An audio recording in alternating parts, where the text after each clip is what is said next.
Ladies and gentlemen, please welcome Ken Dod.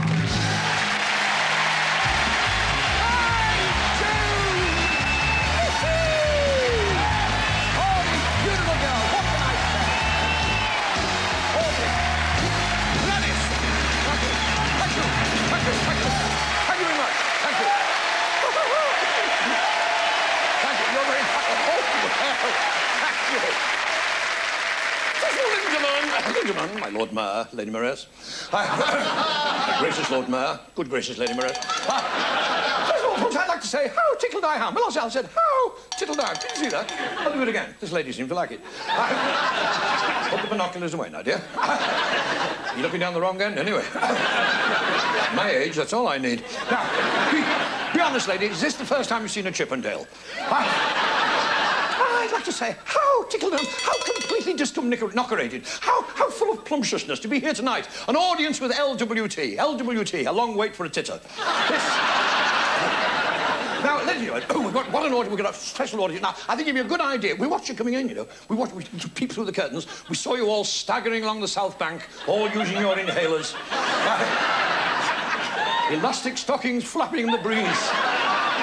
And I stand here now on this stage and look, can you imagine what's going through my mind? What a challenge. Honestly, I've seen happier looking bloodhounds. Do you know, I think it'd be a good idea now if all the ugly ones came down and sat near the front. You have? Good. Well, this is now... As you know, folks, as a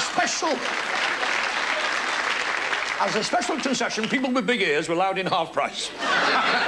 Congratulations, sir. Do you know, I've been looking forward to this. I've been looking forward to you all day today. Give you an idea of the sort of life I live. 5 o'clock this morning in Nottingham, I flung the bedroom windows open, climbed in. I thought, what a beautiful day. What a beautiful day for doing something wild and sporty, like ramming a brush stave up Nigel Mansell's trousers and saying, how's this for pole position? No, something really...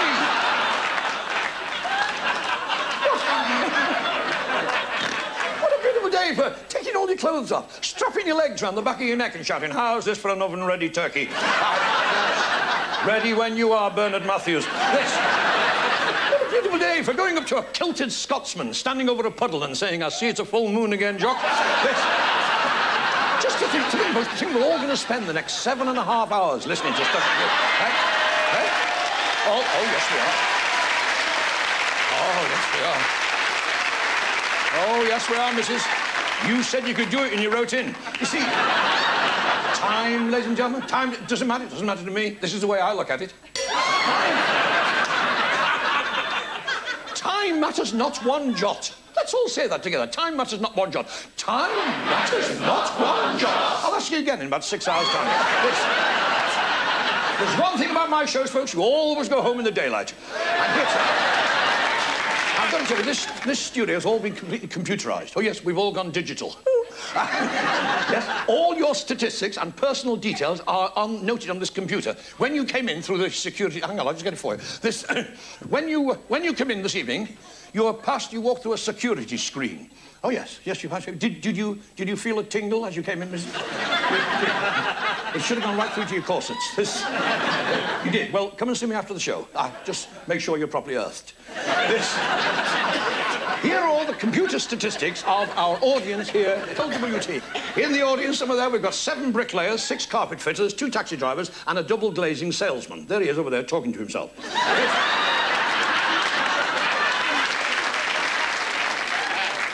You'll notice, ladies, you're all wearing barcodes, badges, barcodes. You know, barcodes are those little patterns you see stuck on packets of frozen sprouts. Yeah. This. I'm sorry I looked at you then, Samantha. Now,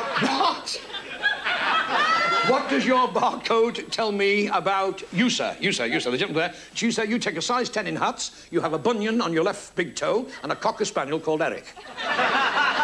Your hobbies are writing rude words on steamed-up car windows and taking your trainers off in crowded lifts. It was your birthday last week, and all your friends clubbed together and bought you an old-fashioned bed warmer. A 68-year-old chorus girl. Listen, are you all in a good mood? Good. Now, right now, I need your support. I need the loyal oath. Could we have the loyal oath, please? Hands on your hearts, please. Everybody, hands on your hearts. Yes, your own heart, if you don't mind, sir. Everybody now, everybody in the studio, repeat after me. We the audience. We the audience. At LGBT. Solemnly swear. Flippin' neck. That we will never, ever, ever. Repeat or reveal. Any of the new jokes Ken Dod might tell us tonight. Now that's it's not. Come on, please.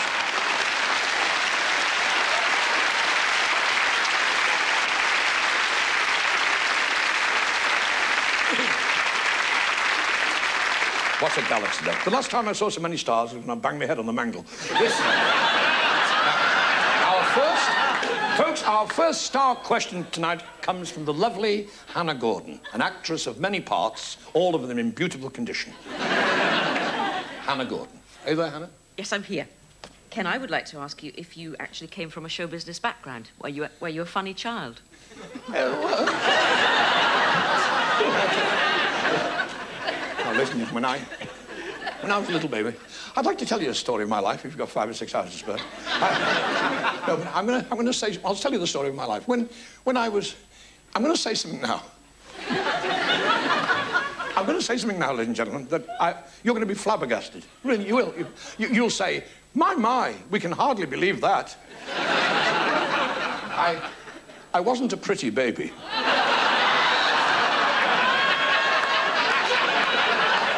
My. Oh, come on, be a bit more convincing, will you? No, I was plain. I was plain. I had embroidered on my bib, this way up. I was an ugly baby, very ugly. I was the only baby in the street whose dummy had a 12-inch flange. My father put shutters on my pram. My dad knew I was going to be a comedian. When I was a baby, he said, is this a joke? I was a bottle baby. Then one day I pushed the cork out and escaped. Do you know I could walk when I was 6 months old? My granny opened the front door and said, go on, op it. When they took me out of my pram, people used to flock for miles. They thought it was a mobile Punch and Judy show. And that's how I started into show. I came into show business. I was with John Hanson in The Desert Song. I was second hump on the camel. For a while, I was Albert Tatlock's stuntman. At the age of 8, I had my own flea circus until my mother stopped me playing with the lad next door. Then... I'm ready for another question, ladies and gentlemen. And over here we have a very distinguished British actor of stage and film, James Fox. Can I be blunt? No, of course, you were. No, sorry. Brilliantly. Ken, I've read that's your ambition to play every live theatre in the country. Do you have a favourite theatre?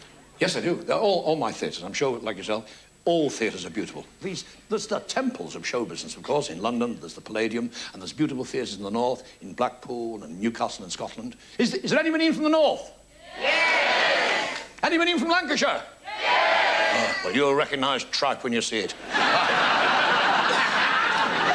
Anybody in from Yorkshire? Yes! Oh, heck, notice how they always sit near the door. That's in case there's a collection.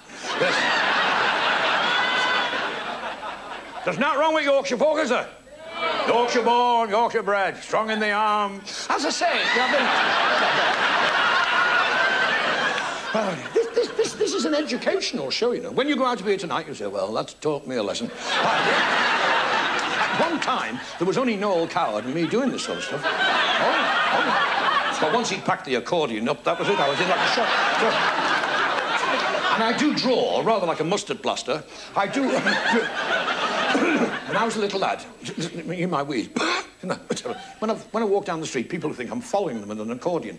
But when I was a little boy, my old granny, she used to, when I go to school, she used to stick a mustard plaster on my chest before I went to school. It was embarrassing. All the other kids used to wipe their ham sandwiches on me.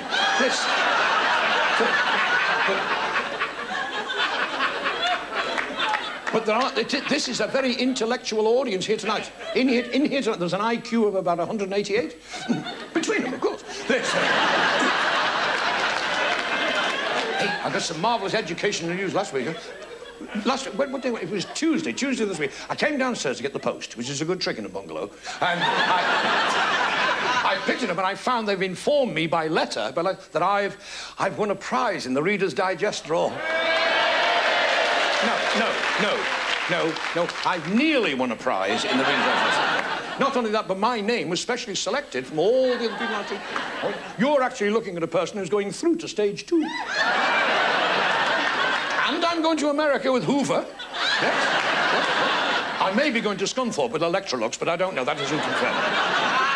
Even a marvellous magazine, folks, the Reader's Digest, a mine of useless... I like reading... I love reading the medical articles. I'm potty, anything medical. I wasn't always. I used to think of Placebo was a Spanish singer. But this... Here's one I bet you didn't know. Did you know that a dog whistle is so high, a dog whistle so high, the human ear hole can't possibly hear it? Your dog's probably sitting at home now in the kitchen, whistling his blooming head up. And you're just sitting here in LGBT, laughing hysterically. Ish. Oh, I bet when you get back home tonight, you know, your dog will be in the kitchen, your dog will say to you, "Do you know, I've been sitting in the kitchen all night whistling my head up." You haven't taken a blind bit of notice. Anyway, the back door was bolted, so there it is. This... What's that, man? You're not bothered because you've got a cat flap. Oh, do you mean personally or at home? I'll be good for the cats, because that's how we'll find our way back home tonight, you know, or tomorrow morning, or whenever this seminar finishes. Not following a Ginger Tom. No, I'm talking about the cat's eyes. The cat's eyes in the centre of the road. The cat's eyes in the centre... This is rather pleasant, Liz. The cat's eyes... And that was a Yorkshireman who invented that, you know, the cat's eyes by accident. One night, you see, this Yorkshireman, he's driving home at night in his big posh car in the dark, and suddenly, in the car's headlamps, he sees these cat's eyes coming towards him. Now, had the cat been walking the other way, it would have invented the pencil sharpener. But there you are.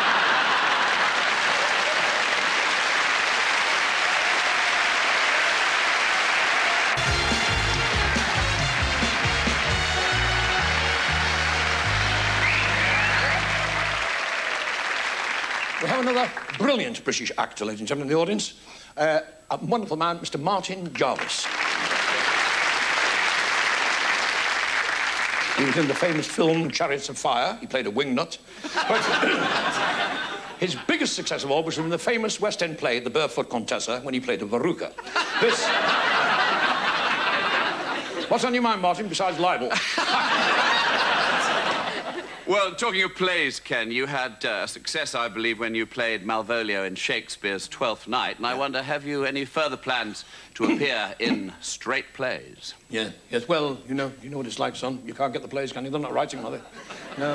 Where are the great plays still being written, Martin? You know? Well, there you are. Well, we must do it ourselves then, mustn't we? Eh? Why not? Well, why not? Let's write a play tonight, couldn't we? We could write a play between us, couldn't we?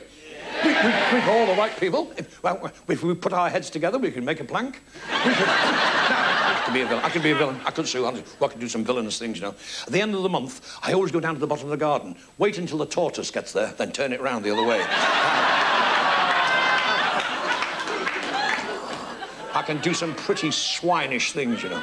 When it's pouring with rain, I love to ask policemen the time when they're wearing their bike capes. I close my eyes in the middle of wedding photographs, and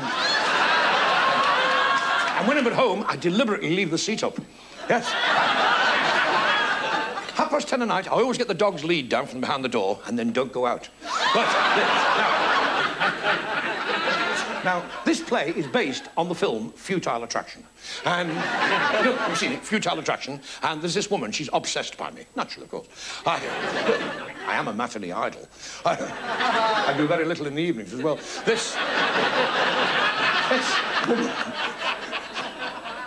This woman, she's a psychopath. I realise that when I see her riding her bike on the pavement. Please. Come on, you got in for nothing. There I am in the south of France, Monte Carlo, playing dominoes at Prince Rainier. I say, "Are you knocking, Your Highness?" I go back to my beautiful French villa. I'm sitting in bed in my Austin Reed pyjamas, sitting there on the waterbed. Last night we left it switched on and we were nearly poached. I say we, because now I have this beautiful, tall French girl. She's standing on the balcony, framed in the French windows. The moonlight is dancing in her hair. The moonlight dancing in her hair. Oh, and then her hair. She's wearing a diphanious nightie. It's a fashion term, so I got that out of a lady out of a magazine. Diphanious, it means semi-shufty. It's rather like buying a ham shank at the co-op, you know, wrapped in mutton cloth. It looks very tasty, but you can't quite get at it. I could murder a bowl of cornflakes, and that's when I realised she's a serial killer. And let's have... No, come on. Let's have...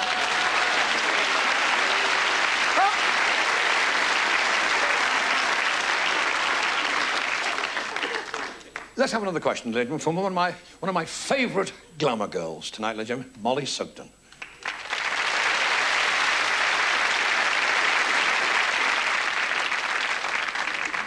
If you had the opportunity to have a really good part in a feature film... Oh, yes. But it meant taking off your clothes. Would you do it? Well, I do have a good part for that sort of work. I don't know, it's Molly. You don't watch films like that, do you? Have you got a satellite dish? Do you want... Have you tried Channel 27? Yeah, it's all got channel blocked, but you can't see them, but you can hear them. Eh? Ooh, ah, hee, hoo, oh. I think they must be lifting a very heavy wardrobe. I saw one of those continental sexy films the other night. It was a Swedish film, and this in this film, this couple, this man and this lady, they were wrestling. You know, well, I think they were wrestling. They were all shiny. I think they'd been rubbing themselves with Trex. And the subtitles, so you can understand the plot. He said, she said, "Well, whatever." She said,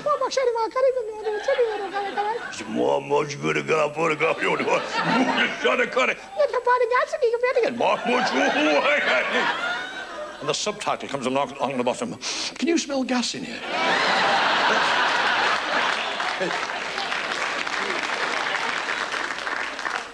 We have in the audience a gorgeous lady renowned for her beauty, her brains.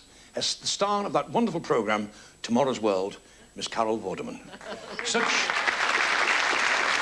Such a brilliant intellect, she can do Chinese takeaways in her head. Carol, we both share the same love of mathematics. Yes. And after the show, I'd like to present you with a copy of my new book, Teach Yourself Accountancy.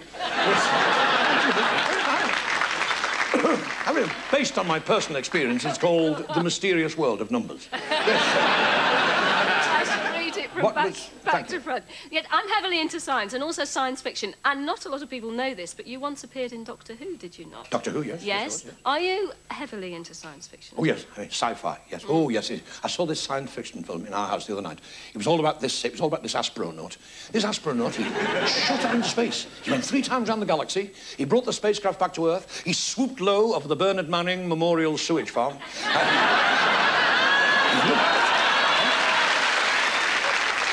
This astronaut, he shot up into space, as I say, and he looked through the porthole window, and he couldn't believe his eyes, because he was 100 years into the future.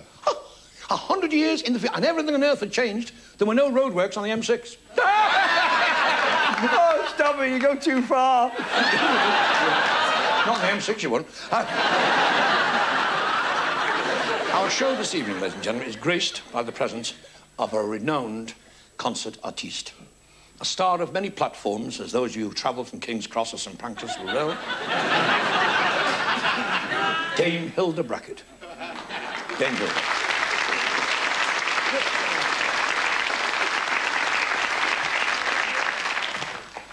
Kenneth, dear, delight to be able to ask you a question. Now, look at me while I'm talking. Has your voice been trained?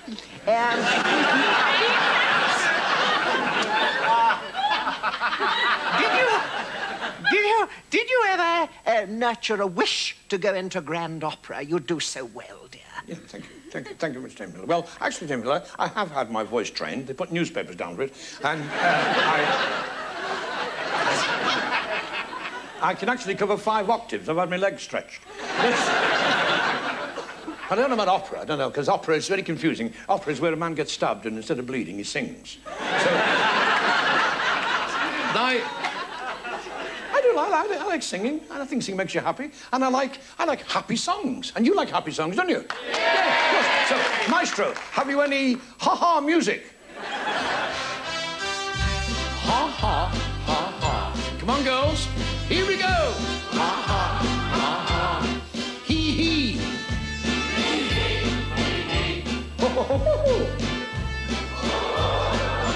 Mrs., are you laughing at something I've said or something he's done? I can't take credit for another lad's work. When I'm calling you,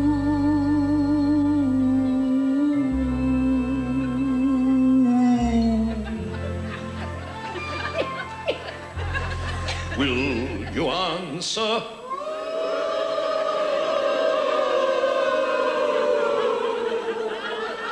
Stop the car!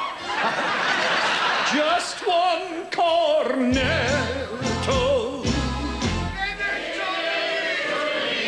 Oh, I'd like to give it to you. There the bend of the spurious tone of the cornet, clarinet and big trombone, fiddle, cello, fife, bassoon, far away as in a trance, all together on the floor will dance, tiddlywink, soul man, suck a lemon if you can, suck a lemon, suck a lemon, tin can. I've got to come, boil a toothache, a bellyache, a pain in my left side, a pimple on me. On the road to where the frying chip shops pay, that's the wrong way to tickle Mary. That's the wrong way to go. Auntie Mary, have a canary. Please. This is classical music. Oh, la la la la la la la la. Idly down. There wasn't no farmer, he had no cow. Oh, this is... La Donna Mobile, translated, does anybody want to buy a lady's bike? No. Sorry, I thought you'd stalled. Sorry. Have you got a set of jump leads on you, sir? You have, but you're using them. Madonna immobile, qual pur malvento, mutata cento, egli s'inferno. For he on, shut the phone, you hang on, shut your face. Woman is fickle, give her a tinkle. Hold her waist tightly, do it twice nightly. Spaghetti bolognese. And I'll have cannelloni too. Vincerò, vincerò, vincerò, vincerò.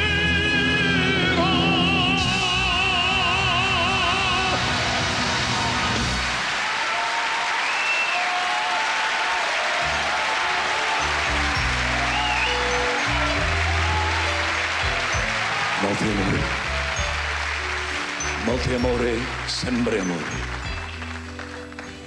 Molti amore, sempre amore, cannelloni cappuccino. Molti amore, sempre amore, la Villa Masala. Molti amore, sempre amore, chicken tiki. Molti amore, sempre amore, vindaloo. Spaghetti bolognese, spaghetti whoops. Sorry, we are closed. Sorry, we are closed. The restaurant is closed. Go away, try McDonald's. PCG. The restaurant is closed. The chef is gone home. The chef got the hot dog. No, not the hot dog there. He got the hot dog here. It's a very, very bad hot dog. It's a very bad. It's a very serious. He no come back. The chef, he had his own cooking. He had the salmonella poached. Ooh, he got the jippy-tum. Quando caliente il sole aquí en la playa, siento el cuerpo vibrar cerca de mí. Es tu palpitar, es tu cara, es tu pelo, son tus besos, me estremezco. Oh, cuando caliente el sol.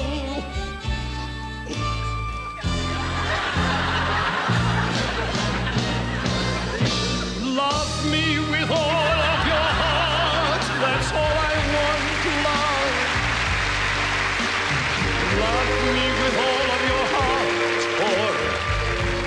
not at all.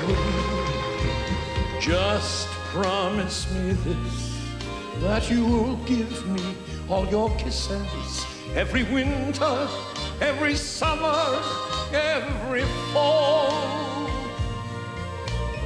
When we are far apart, or when you're near me, love me with all of your heart as I love you. Don't give me your love for a moment or an hour. Love me always as you've loved me from the start. Love me with all of your heart. Cuando caliente el sol. Cuando caliente el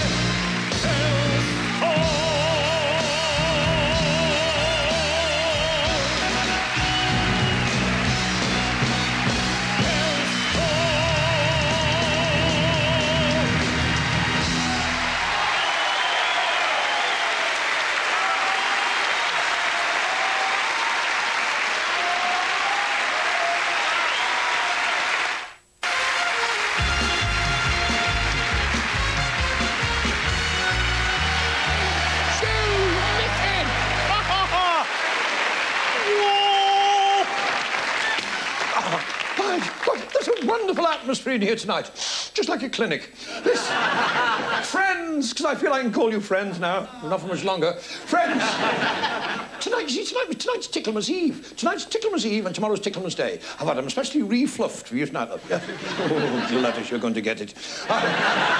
Ticklemas Eve. This is why I'm wearing my hurry furry coat. Genuine moggy skin, this, ladies. Moggy skin, pussycats. Took 28 moggies to make this.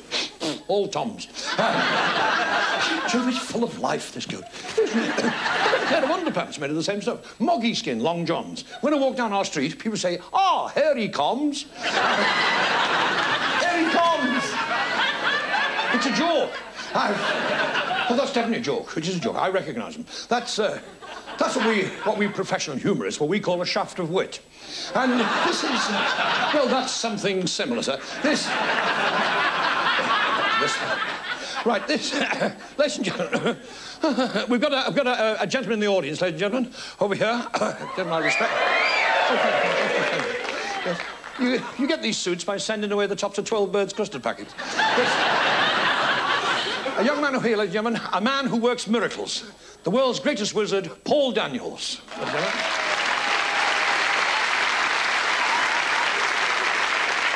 Paul Daniels.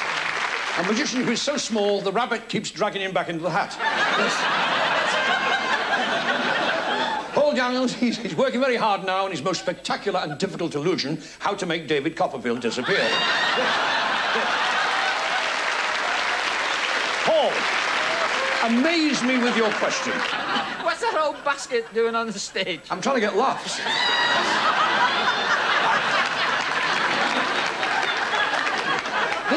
This is a prop basket, as you know, Paul. You would probably be born in one of these, a much smaller one, of course. This, I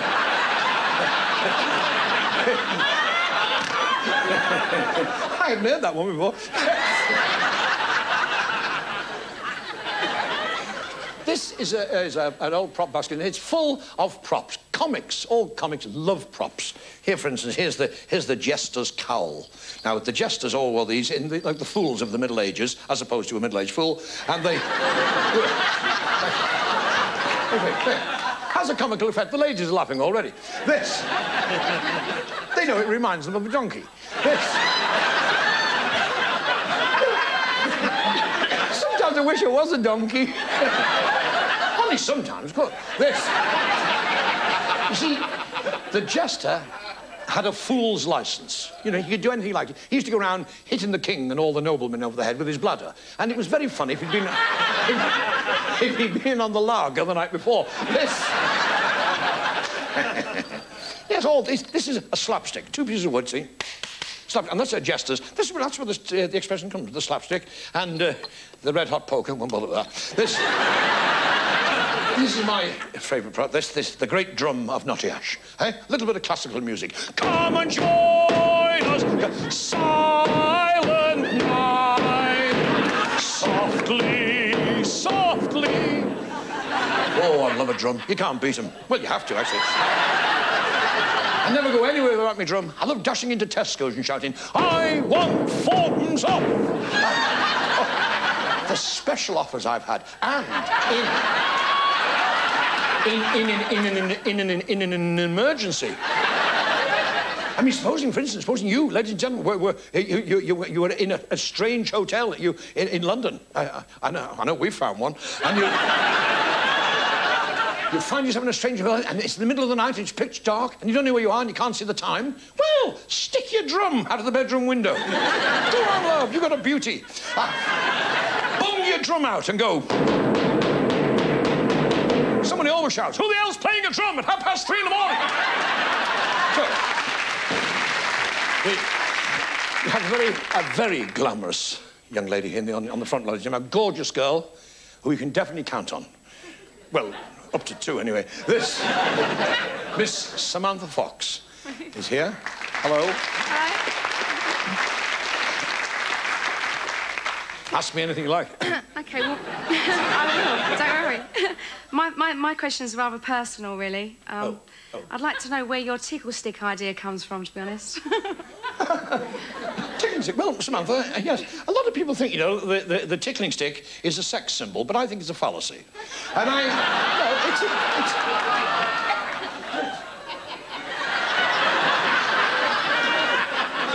it's a jester's prop. It is. It's a jester's prop. Now, we've got another man here. We've got a man here who became the long-suffering husband of Hyacinth Bucket, and he's been dying to kick her ever since.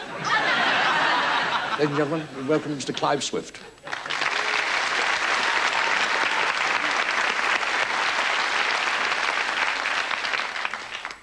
Ken, you are known as the professor of tickleology. Oh. And you've studied the psychology of humour. So please, could you tell me, because I've been wanting to know all my life, yes? What is a laugh? What is a laugh? Well, a laugh, well, anatomically speaking, a laugh starts here in the middle of your diagram. It works its way up past through your clack and out through your titter valve. It's very like an attack of wind, actually, but it's... A laugh is a noise that comes out of a hole in your face. Anywhere else, you're in dead trouble. But people laugh at all sorts of things. Some ladies laugh at little things. It's a pity, really, but there you are. But for thousands of years, philosophers and psychologists, they've all tried to find the secret spring of laughter. Freud said that the essence of the comic was the conservation of psychic energy. But then again, Freud never played second house Friday night at Glasgow Empire. Listen, I think...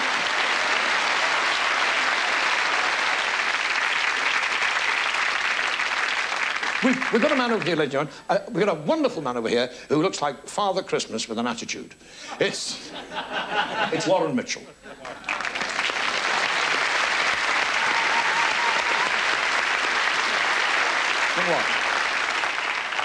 Ken, I'd like to know, when you first came into this mad business of ours, did you have a comedian, a comic who was a hero that you wanted to model yourself on? I did indeed one. I modelled myself, and I was very lucky because I had great heroes to look up to. Wonderful, wonderful comedians of 40 and 50 years ago. Arthur Askey, Ted Ray, Max Miller, the great Max. Yeah, blimey. And Arthur Askey was as a child, Arthur Askey was a wonderful man. It was like a firework display going off. He had so much energy, and the greatest stand-up comic of them all was Ted Ray. What a wonderful man. He's had such charm, sophistication. I think the most lovable of all our great drolls must have been Rob Wilton, when he said, the day war broke out, the wife said to me, she said, why are you wearing that ridiculous uniform? He said, well, I'm guarding the White Cliffs of Dover in case we get invaded. She said, what, you? Oh, no, he said, there's 5 or 6 of us. He said, why are you wearing that ridiculous Home Guard uniform? He said, I've told you, he said, in case Hitler invades the White Cliffs of Dover. She said, well, how will you know it's him? She said, you said you're working in case Hitler invades. How will you know it's Hitler? Well, he said, I've got a tongue in my head, haven't I? And that is great comedy, legend. Thank In the audience, we're very lucky to have one of our best comedy talents, the lovely Josie Lawrence. Josie, what's your line, anyway? In these days of sexual equality, there's still more male comedians than female comedians. Now, would you agree that women can be as funny as men? As funny? I know some very funny women. I mean, women are definitely funny. Only a woman would think of going to bed at night wearing a mud pack, hair in curlers, and then say, "Where's all the passion gone?" Listen. Only a woman on a Saturday night would think of hoovering when you're trying to listen to the football results. Liverpool 4, Arsenal...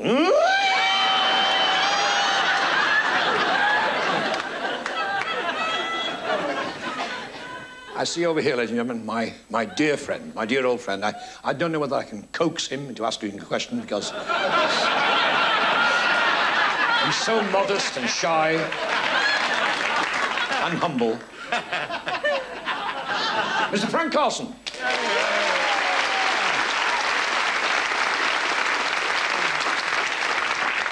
Well, I just thought, Doddy, have you ever thought of being politically minded? And are you politically correct? Well, we've both got brilliant minds, Frank. He's right. I have thought of going into politics. Oh, yes, I have. As a matter of fact, to be honest, the job I fancy is Chancellor of the Exchequer. No, I do. Well, at least I'd be reunited with my money.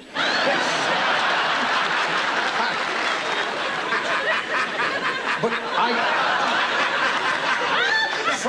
Frank, I refuse to tell ethnic jokes. This fellow went into a pet shop in Liverpool last week and he said, "Have you got any of them there Portuguese guys? How is it? Have you any of those Heyman Oaks, little green and yellow fellas?"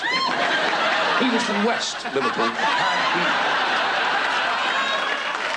The pet shop owner said, yeah, he said, "We got some budgies." He said, how much are the little beggars? How much you want them? He said, "They're £10. He said, £10. He said, £10. He said, "That's what I said, £10. He said, "How many you got?" He said, "I've got 100. Right," he said, "I'll take the lot." So he put a grand on the counter. He said, "Put them in an old cardboard box with some holes in," he said, "and I'll take them back with me." Now, when he got home, he'd had this beautiful waistcoat made. Oh, Frank, you're beautifully turned out. But this, it was on cotton moquette. It started here on the shoulders and went right down to his ankles. And you've seen Joseph and his Technicolor, well, it was nicer than that. And all the way down, they had these pockets. There was 2 pockets here, 2 pockets, 2 pockets, 2 pockets, 2 pockets. And he put a little budgie in every pocket, you see? In every pocket had a little budgie in. And curious little birds, you know, they're lovely little things. They kept popping their little heads out and waggling their little beaks. You do it for me, dear. Oh, my God. He got on the train at Liverpool and went down to London. Got off at Euston, walked all the way to the post office tower, climbed to the top and jumped off. Yes, the waistcoat, the budgie in him, from Liverpool to London, trudged all the way to the GPO tower, clambered his way to the very, very, very top, and hurled himself into space. Well, he just went on the deck. One of his pals rushed on me. He said, Paddy, what the hell are you trying to do?" "Oh, hey, I'll tell you one thing," he said. "That budgie jumping is a waste of bloody time."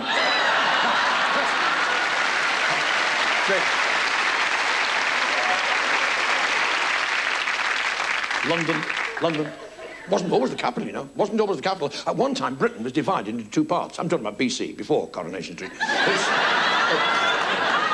Up north, we had, that was ours, Lancashire, we were the Roundheads and the Squareheads. And down south, they had the Cavaliers. They're the ones with the velvet knickerbockers and the lace ruffs and the long wavy hair right down to their waist. Their patron saint was St. Francis Assisi. Well, up north, we were governed by King Dick of Wigan. Yes, Buckingham Palace in those days was in Plank Lane in Lee. King Dick of Wigan, he was the pretender to the throne. He used to go around saying, "I'm not really the king." I just like waving. Yeah. He was arrested. Now, Matters came to a head at the Battle of Watford Gap, behind the service area. This... Imagine the tactics. The Cavaliers, Velvet Knickerbockers, they'd been hiding on the roof of the little chef for 3 days. Trying to get served. So, me going to battle with 2 bottles, not me. I'm wash and go. Well, the air was filled with the sound of whistling and ricocheting black puddings, and then the Yorkshire squareheads used the ultimate weapon, the mushy pea bomb. There's always a terrible fallout. When they transferred the match to Stamford Bridge, and then on, where they drew 3-0, and then on to the Battle of Hastings. And we all know the picture there, the Battle of Hastings, clash of sword upon sword, King Harold sitting bravely on his white charger, an arrow stuck in his eye. All his courtiers gathered round him saying, keep blinking, H, it'll work its way out.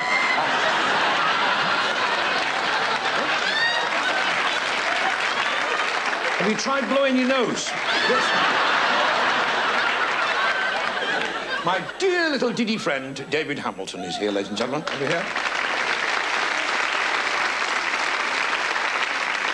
David, I remember the very first time I met you. It was at a wedding. You were standing on top of the cake. Well, I'd like to ask you a question, Ken, if I may. You've created a great fantasy world. Naughty Ash, the Jambutti Mines, and, of course, the Diddy Men. Yeah. How did it all start? Well, I was little. When I was a little boy, I used to read The Wizard and the Hotspur, you know, the Rover. And at the back, in the Wizard, they always had advertisements for, oh, Paul, you know, started like that. Itching powder, stink bombs, sea bacroscopes. That's a little thing, a mirror you put in your eye, and for an 8-year-old, it's essential because you can tell if an assassin is creeping up behind you. One day I read one of these advertisements. It said, fool your teachers, amaze your friends, send sixpence in stamps, become a ventriloquist. So I did, didn't I? Yes. He'll tell you.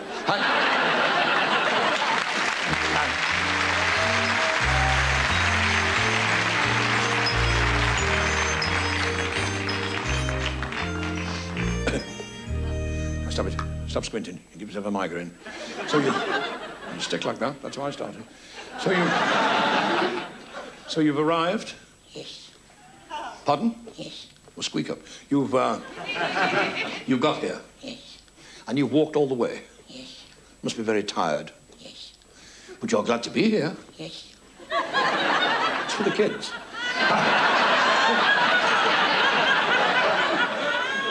Can't you say anything else but yes? Yes. What is it? No.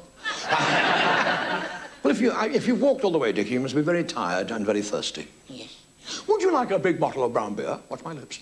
A big bottle of brown beer and some brown bread and butter, or a shandy?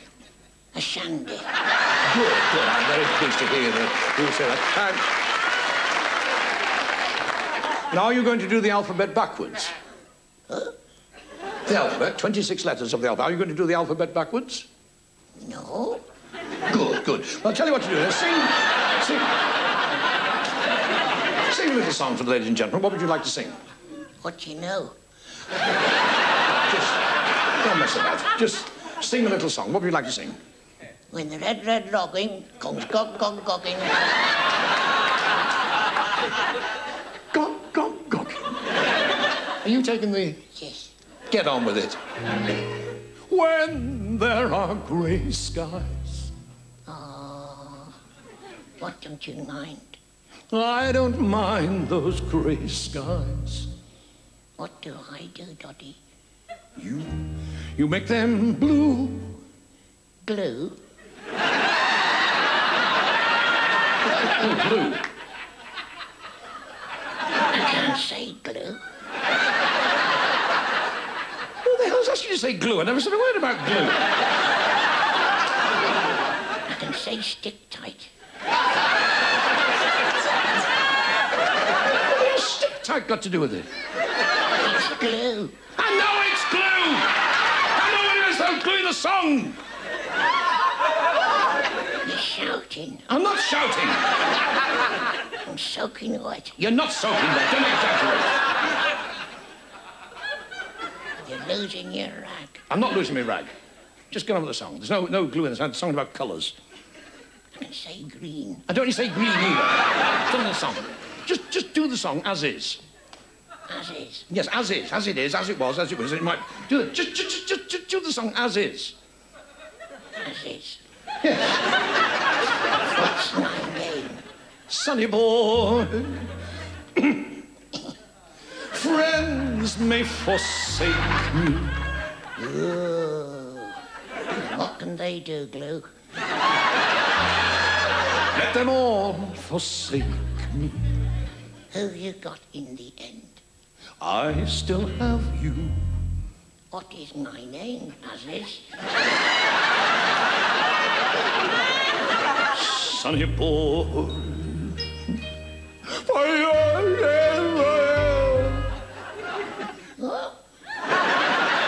You're sent from heaven. You're right, Cock. I know your worth. You're ugly. Close to. You've made a heaven for me right here on earth. I want to go to the gents. They're not the only one.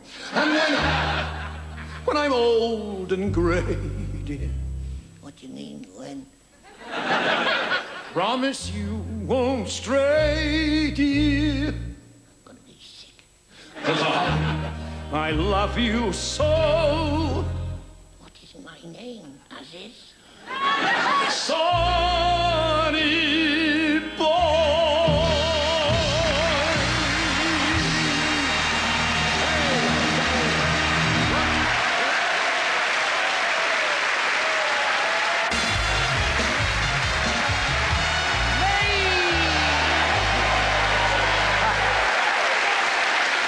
Thank you.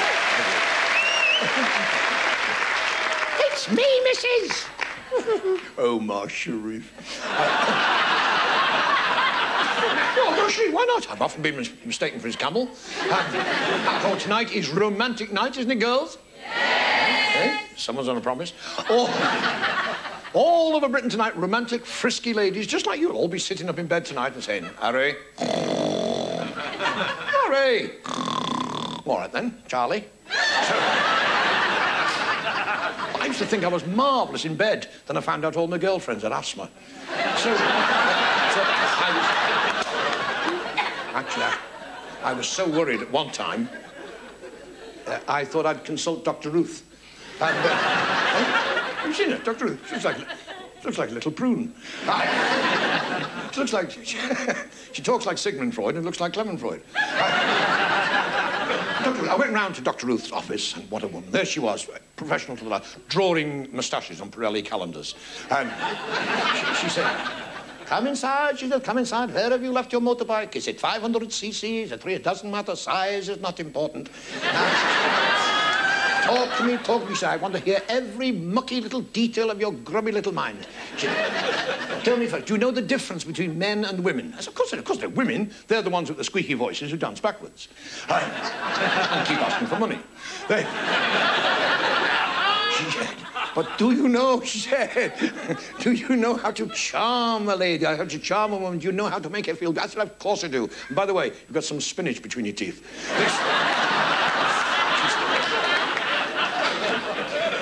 Are you a considerate partner at home? I said, I always lift my feet up when she's hoovering.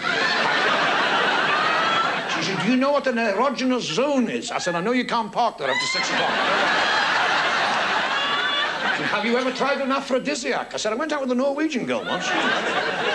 She said, do you believe in safe sex? I said, I've got a handrail round the bed. I always try to keep one foot on the ground. Look. She said, what about your libido? I said, I'm going to swap it for a Sierra. It's no good. It's no good. Come in, let's serenade the girls with a continental song. Take me to your heart again. Let's make a start again. Forgiving and forgetting. Take me to your heart. Do you know, that's the one word that terrifies men. Again. That's the one word that frightens the life out of a man, huh? Again.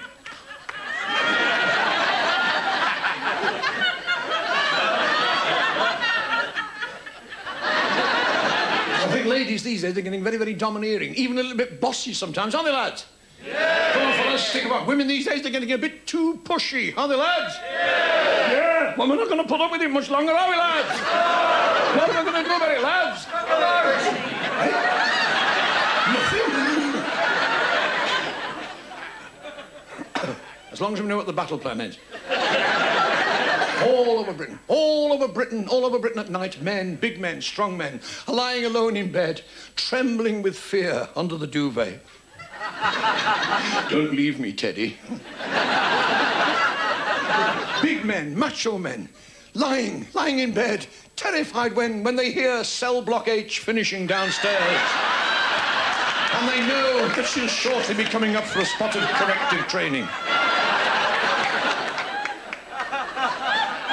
Powerful men, husbands, that's a man with the nerve taken out. Lying fearful when they hear her getting ready for bed in the bathroom, gargling with Listerine. Terrified when they hear the Estee Lauder and the Avon going on. Strong men, terrified of that bathroom door opening and she who must be obeyed comes wearing one of those pink neglecteds and a transparent nightie, standing there as if she's modelling for scatter cushions. Carrying a see-through hot water bottle. Forcing her attentions on him. Forcing her attention. You shouldn't do that, young ladies. You mustn't do that, girls. You mustn't surprise your husband like that. I mean, it doesn't give him time to think of anybody.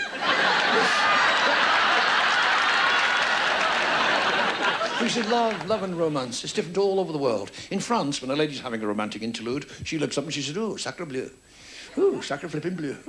Oh, toujours l'amour, tonight for sure." In Italy, when a lady's having a romantic interlude, she looks up and she says, "Sempre amore. Molte amore. Sempre amore."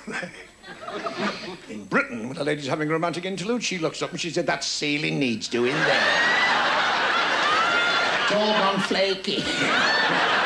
What are your texting? How about a fitted wardrobe from B&Q? And when are you going to do something about that shed? There are jobs need doing in this house and have needed doing for some time. I will have to get a man in. Oh. Colin, play me some romantic music. Soothe the situation.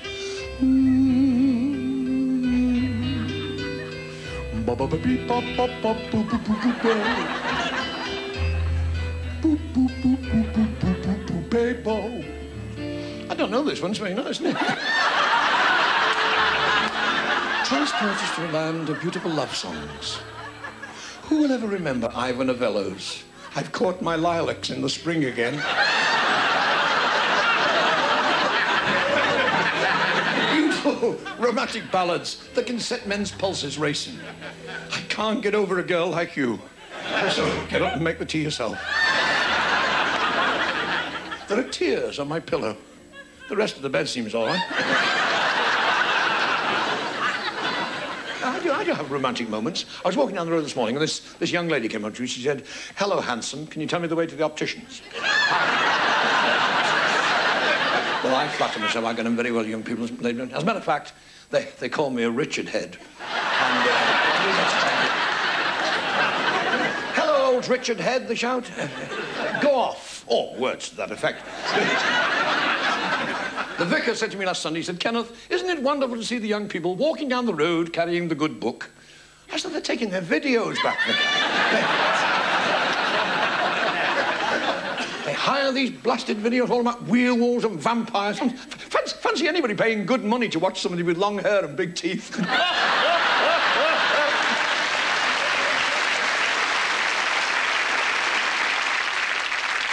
How does a man know when he's growing old? Comes on you all of a sudden, you know. It's all right for you ladies. A man has to realise he's growing old. Little things tell him. Do you mind, please? A man's life is like a long journey. And during his lifetime, a man has to travel so many weary miles, down lanes, crossing plains, climbing mountains and fording rivers. And all the time during his life, a man is searching. Oh, he's searching for the truth. And then one day, everything starts to click. Your neck, your back, and you fall out of bed in the morning, you sound like a maraca band. And your wife's in the bathroom going, cha, cha, cha, cha, cha, cha. You get no sympathy when you're not well. You're not going to be off work, are you? A man has to realise he's not as young as he used to was. In the autumn of his life, there are signs and portents that tell him you get out of breath playing chess. Your wedding suit comes back into fashion. You have to use both hands to clean your teeth.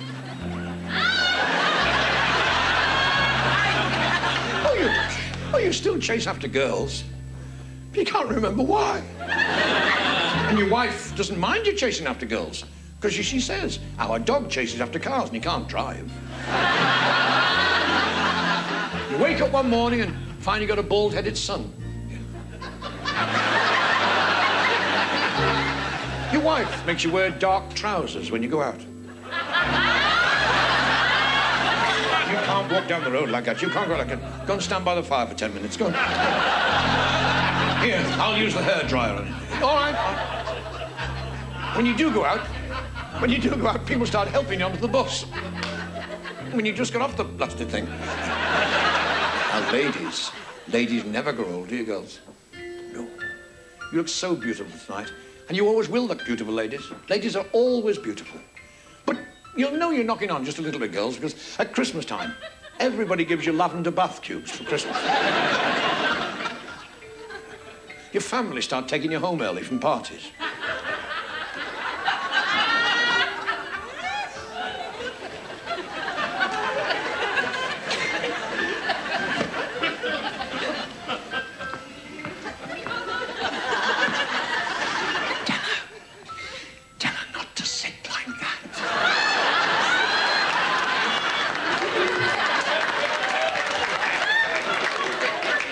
Go home now, Gran. I'd like a snowball. You might hurt someone. Here, you've got to go home now, Gran. You've got a big day tomorrow. You're having your feet done.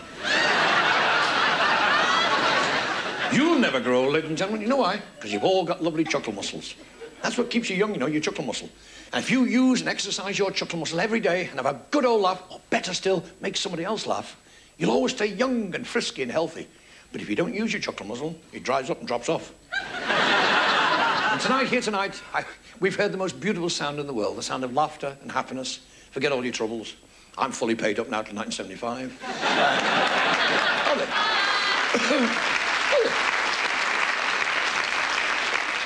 You're still right to me. They said they'd keep in touch. I got a Christmas card from him. He said, "'Tis more blessed to give than to receive." 200 years we've been paying this. Like 200 years ago, this balmy MP, he's sitting along there in Westminster one afternoon, he's got nothing to do. You know what he thinks I know, he said? I know. I'll invent income tax. I'll invent income tax. And so he did, 200 years ago. In those days, it was tuppence in the pound.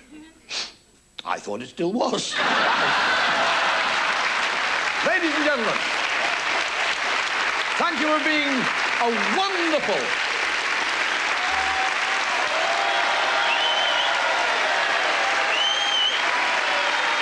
Thank you. Thank you for being a tatty-hilarious and a punchless audience. We wish you good health, the time to enjoy it, and lots of happiness! Happiness, the greatest gift that we possess. I thank the Lord that I've been blessed with more than my share of happiness. Here we go now. To me, this world is a wonderful place. I'm the luckiest human in the human race. I've got no silver and I've got no gold, but I've got happiness in my soul.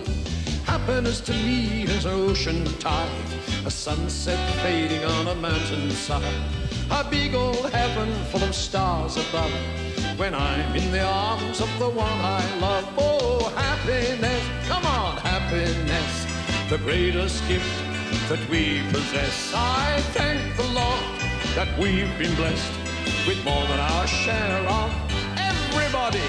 Happiness, oh, happiness. the greatest gift that we possess. I thank the Lord that I've been blessed with more than my share of happiness. I've got more than our share of happiness.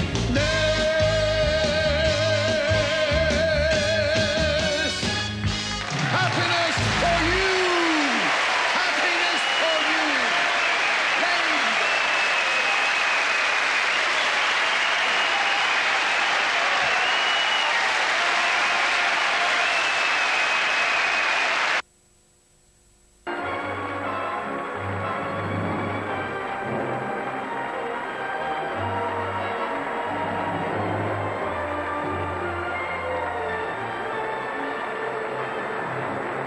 This is Your Life, the 500th for Thames Television, and we're going to have a bumper extended edition. Now, the master of mirth, whose name is on this book, is at this moment approaching another London theatre. Now, he's an entertainer who likes to surround himself with long-legged girls with feathers, and that's exactly what we're going to do. The girls and I are going to leave here, but you will be able to watch our progress on the big monitors over here, and then we'll see our surprise take place, if indeed it does. So, girls, you ready? Take me away from all this, please.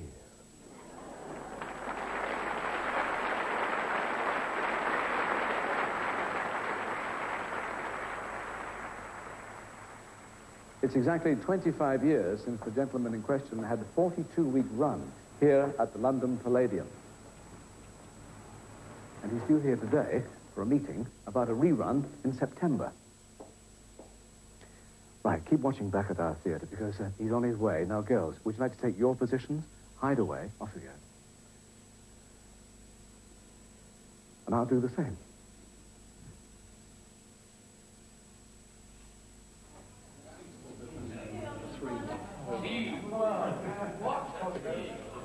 Sorry, I know we hijacked you on your way down. We got a lunch, I know. Very important. I wanted to show you something rather important. Come over and just have a quick look at this.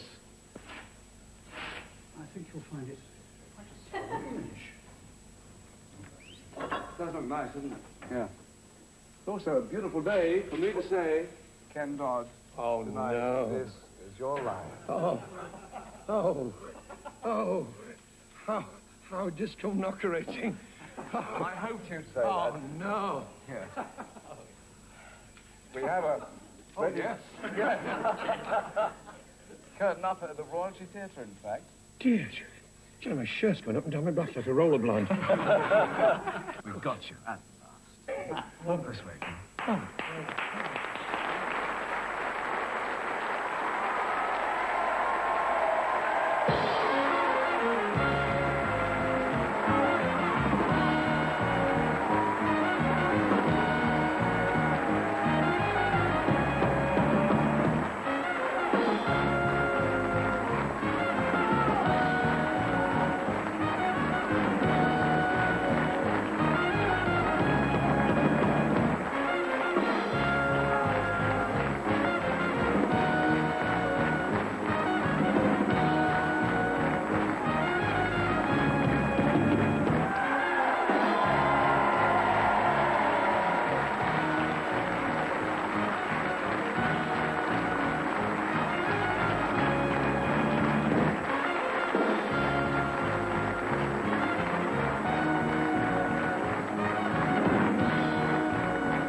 Well, I think you've discombobulated a few ladies in the audience there, Ken. And you are obviously the same to see all these friends and family, including your musical director for the last 30 years, Stan Clark, up there, in the distinguished company of the Naughty Ash Philharmonic Orchestra. Now, what happened to that young lady you were with? Well, she is still on a rare evening off from the jam butty minds of Naughty Ash, your fiancée, Anne Jones.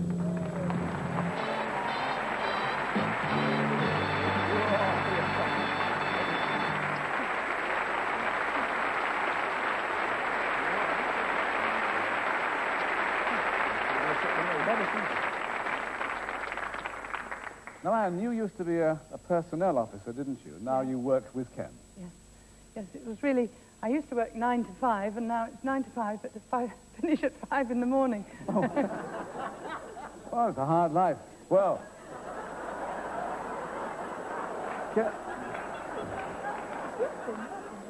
Ken Dod, this Working? is... Yes, yes. Doing the VAT.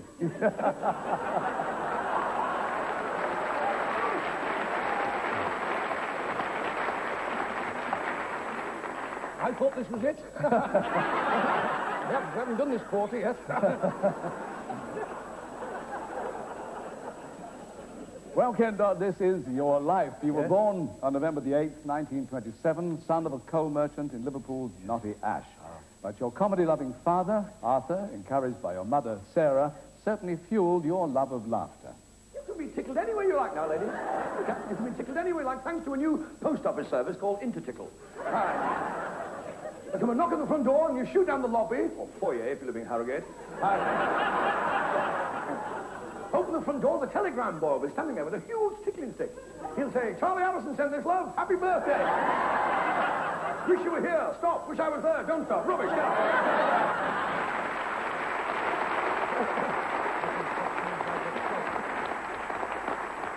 Well, all that began with a Punch and Judy set your parents gave you for your 8th birthday. You put on coal yard concerts for neighbourhood pals. Thus encouraged, at the age of 11, you try your hand at something more ambitious.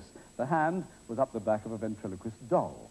Yes. Cocklick ear, Charlie Brown is here. And not only Charlie Brown, but your older brother Billy and younger sister June.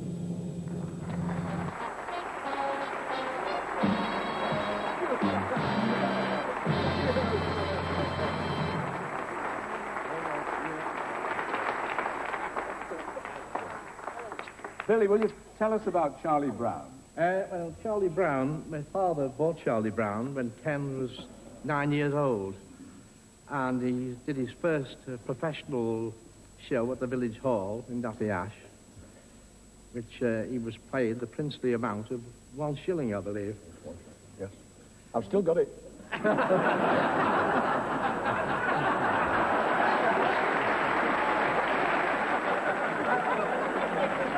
Well, June, did your parents encourage Billy and you, as well as Ken, as performers? Yes, my father used to arrange little concerts on a Sunday morning for us.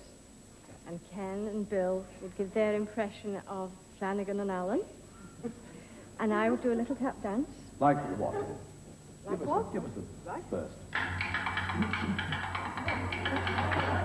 Hey! Thank you, June and Billy Dod. Bit of rehearsing going there. Now, Ken, I believe your dad was still coming up with comedy ideas right up until his death 10 years ago. Very, very funny man, my dad. Yes, the funniest man I ever knew. Well, the man who bought you your ventriloquist doll must have been proud indeed when in later years you shared the stage with some of the best ventriloquists in the business. And representing them here tonight are Albert Sabine and Daisy May and John Bouchier and Ada.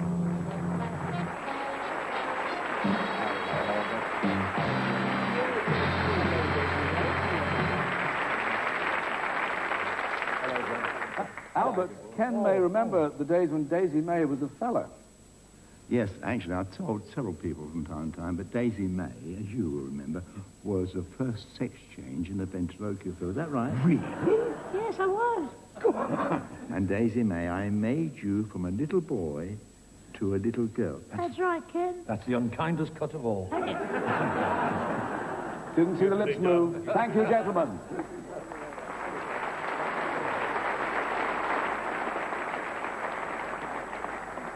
But now back to the days when Doddy was Diddy. Dusting off the memory now, someone who was a great influence on you, your teacher at St. John's, now a remarkable 90 years old, Miss Mariana Sefton. Hello, Ken. I could see you were going to be something wonderful, something different from other people.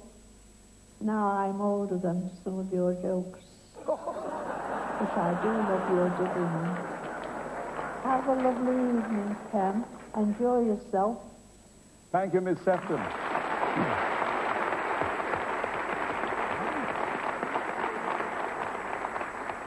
Now, June, she mentioned the Diddy Men there. Is it true that a real-life member of the family inspired their creation? Yes, our great-uncle Jack, who was small in stature, but had a wonderful personality. I think I hear a discreet musical cue.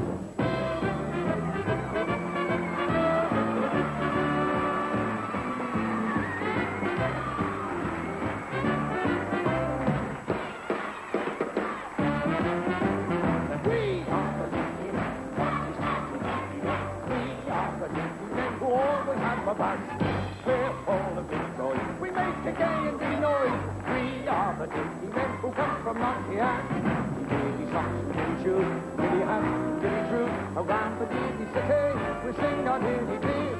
We are the diddy men. We are the diddy men who come from Nottingham. Sure, here's Mick the Marmalizer. He's 2'7" tall. And with his 6-inch shillelagh, sure he'll marmalade you all. Here's Evan from the valley. He's travelled very far. So for all the diddy Welshmen, here's a diddy yucky dar. We are the diddy men, naughty, naughty diddy men. We are the diddy men who come from Naughty Ash. From Invercocky-Leaky, we Hamish, that's his name. He's only got a diddy sporran, but he'll wiggle it just the same. Here's Nigel Consummate Smokies, the cream of the elite. Just follow him and you'll see his diddy country seat. We are the diddy men. We are the diddy men who come from Naughty Ash. Our diddy hearts are dutiful, our tummies are jumbutiful. In accent very invarious, we're feeling happy hilarious. Merry day, wherever we are. A diddy fillet, a diddy fillah. Oh, we are the diddy men. So let the cymbals smash, the diddy men from Naughty Ash. Whoopee! Fantastic!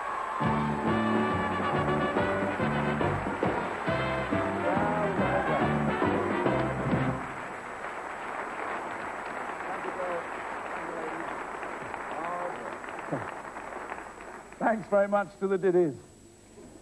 Right, back to your story, Ken. All from the Russell Leet School at Manchester. Well said, sir. The Russell Leet Theatre School. Well, now, age 13, the now escalating Diddy Dodd has continuing success as a ventriloquist in local concerts.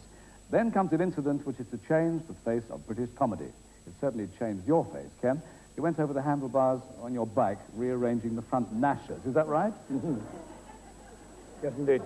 Yes, I thought I could ride a bike with my eyes shut, and you can, for about 6 feet. And then, but it worked out very well. So I can say all sorts of things like I'm the only one in our house who can eat a tomato through a tennis racket. I can kiss a girl and nibble her ear at the same time. And my mother used to use me for crimping the pastry. For someone else, someone running a Liverpool roadshow sees this as an outstanding attribute. Forget the ventriloquist doll. Now is the time to get your teeth into some real stand-up comedy. She invited you to join the Hilda Fallon roadshow. It's Hilda herself. No.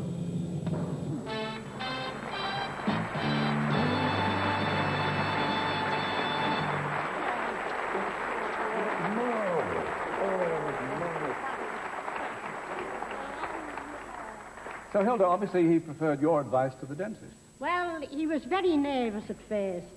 Very nervous.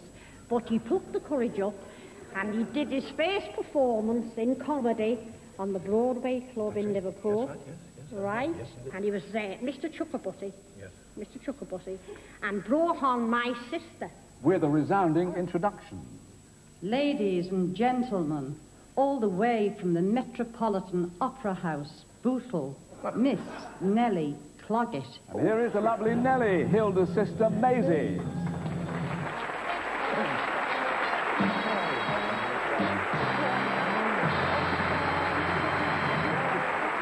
Thank you, Maisie and Hilda Fallon.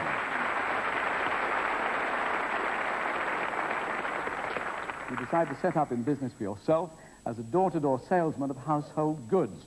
And we hear now from your former youthful assistant, Alan Shields. How tickled I am, Ken. No wonder. You remember we sold these first dusters? The tickling sticks?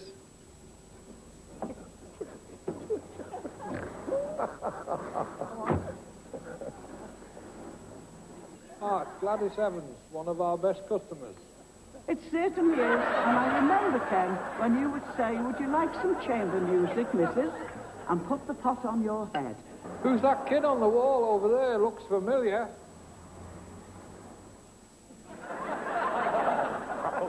Remember when you used to come to our house years ago, eh? With 2 bottles of bleach and a bottle of Aunt Sally. Us school kids used to run after the van and pinch the corks off the top of the bottles to make fishing floats. You used to stop the van and run after us, shouting, "Come back, I'll marmalise you." You might be the squire of Naughty Ash, but to me, you're the king, and long may you reign. Have a good night. I'm going now. I'm going to get a lift down to London. See ya. Well, they've arrived, and to prove it, they are here. Alan Shields, Gladys Evans, and Stan Gordon.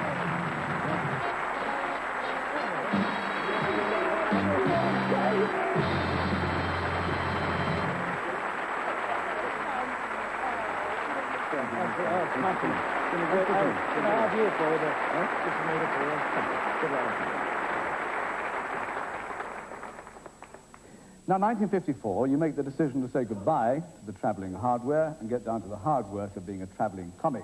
It was also the start of 35 colourful years with showbiz agent Dave Forrester, who died in 1988. On September the 20th, 1954, you make your variety debut on the stage of the Empire Theatre, Nottingham. By Friday, nobody reckons they've been robbed. So, Ken Dodd's in business, billed as Professor Yapple Chuckabutty, operatic tenor and sausage knotter, rapidly going from this to this. But in between, we find you still climbing the bill at Coventry Hippodrome. I've got one for you, little lad. Have you heard this one? He was topping the bill, Jimmy Jewell.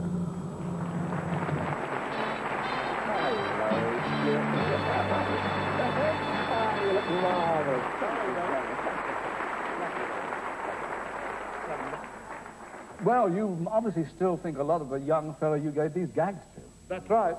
Tell them about the 3-legged chicken. Jewell and Morris were top of the bill at the Coventry Hippodrome in the birthday show, and I was down here, right down at the bottom. And each night I used to come into the theatre, and Jimmy would say, "Doddy, come in here. I've got a new one. I've got a new joke for you." He'd give me all the jokes to go on and try and do my best to steal the show from Jewell and Morris. It's nice. It's nice to see you've done it. I've good luck to you, son. Give us a fiver. Thank you. Thank you, Jimmy Jewell.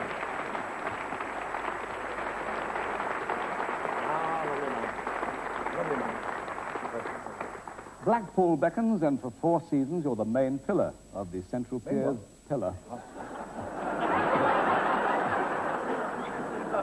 It's a towering triumph, which sees you next to Blackpool's massive 3,000-seater opera house. It must have been heard in Leeds, where the BBC's Northern Variety chief, Barney Colahan, books you for the good old days.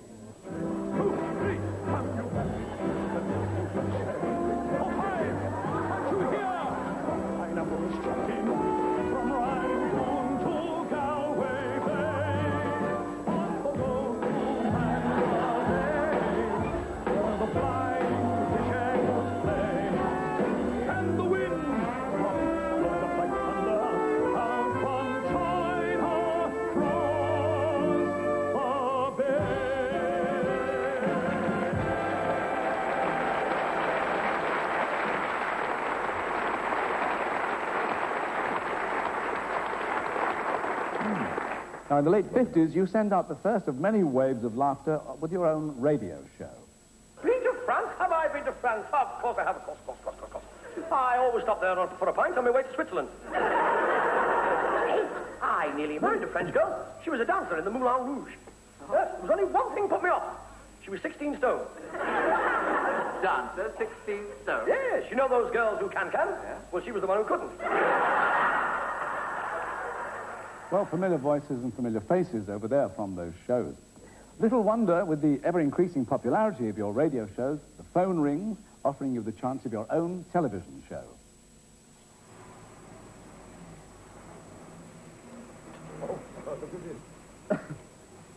Right, you all set? Bring it out then. Come have your trial run. There you all set? Oh, yes.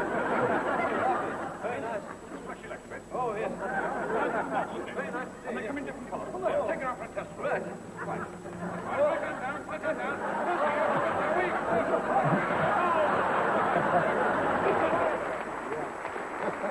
Well, you tagged him Diddy David, and here, hopefully with his trousers on, is David Hamilton.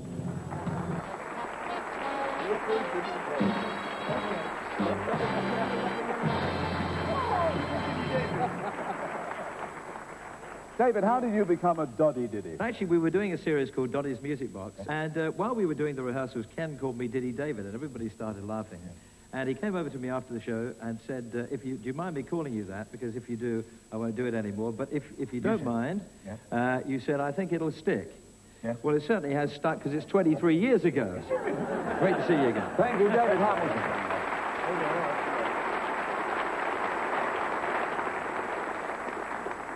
Now, another Ken Dodd regular more than 20 years ago came to you one day to tell you she'd been given a golden opportunity, but she was under contract to your show.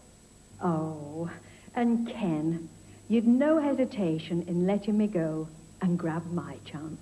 And that chance was to join the cast of Coronation Street, Television Actress of the Year, Barbara Knox.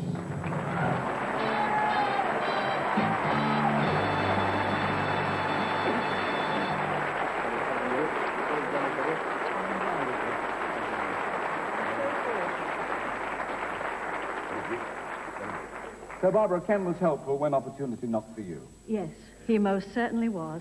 And it couldn't have been easy for him because we were at the end of a long television series with 1 week left to go, which meant if Ken released me from my contract, he'd have to find another actress just for 1 week to do the sketches. So I was dreading telling him. However, when he was told, he didn't say a word. He didn't say yes. He didn't say no. He said nout all day. It was very worrying. And that night, while the audience was still laughing and applauding, he just looked at me and said, "Don't you let me down in Coronation Street, lady." Well, I hope I haven't, Ken.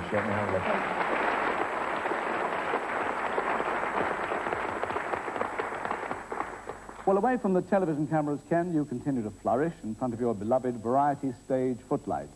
1965, and your first Royal Variety performance. And that meeting leads to a request for a private performance at Windsor Castle. That's the year of your record-breaking 42 weeks at the London Palladium. And for a grand finale, the Variety Club votes you Show Business Personality of the Year. What's more, you become the favourite of Prime Ministers. What a way to celebrate your first 10 years in the business. Years in which you so often shared the stage with a certain policewoman, P.C. Rosie. Calling all bikes, calling all bikes. Well, she sung better lyrics. It's Rosemary Squires.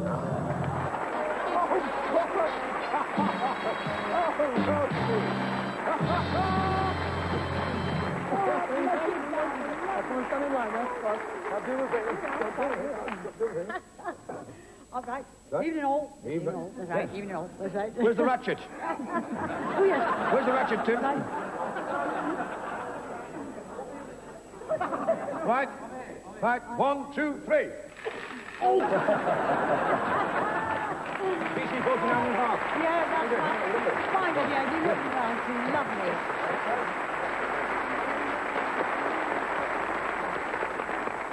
Well, audiences reckon your Professor Chuckabutty is the best thing since sliced bread. What is more, the ex-choir boy from Knotty Ash becomes a swinging 60s pop star.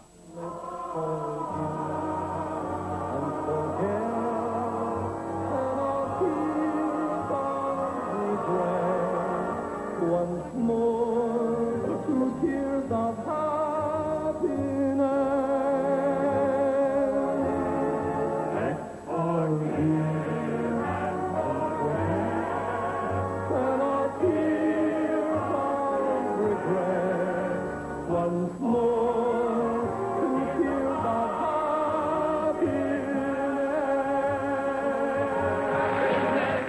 Happiness, the greatest gift that we possess. I thank the Lord that I'm blessed with more than my share of happiness. I've got more than my share of happiness.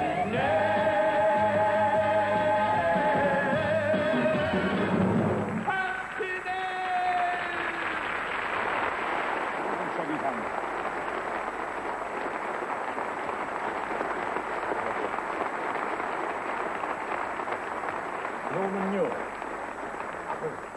That's Mr. Norman Newell who produced all those records, and thank you very much, Norman. God bless you.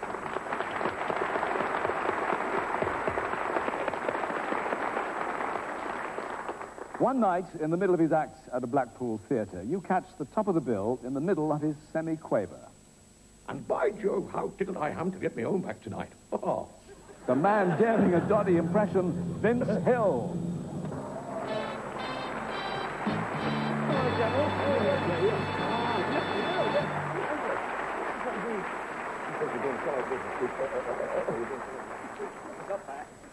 Ben, tell us about this unscheduled appearance on your show. When I was at the Winter Gardens in Blackpool, he was at the Opera House, and he timed it perfectly, didn't you? I don't know how you did it, but it was like a version of This Is Your Life. He hid in the telephone kiosk until I got on to do the impression, and there I was. What did you do? Go on. Suddenly... How did you do it? Do you want to know? Do you want to see it? Yes. Well, I used to wear a wig in those days, you see. Yes, no, I used to get the orchestra to play la-da-da-da-da-da-dee, you see, then I go off, pull the shirt out, put the wig on, see, get the hair like, a bit like this. I don't know if I can do it now, but... By Jove! By Jove! This is... By Jove!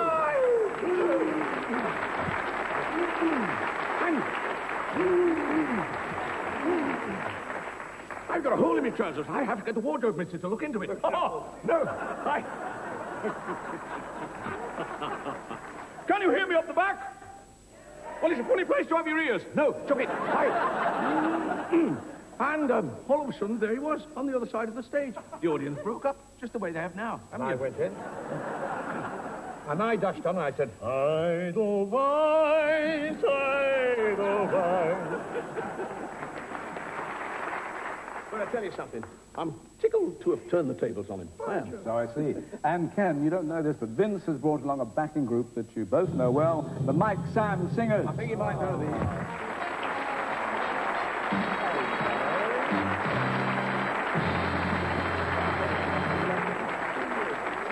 Okay, Vince, what is it going to be?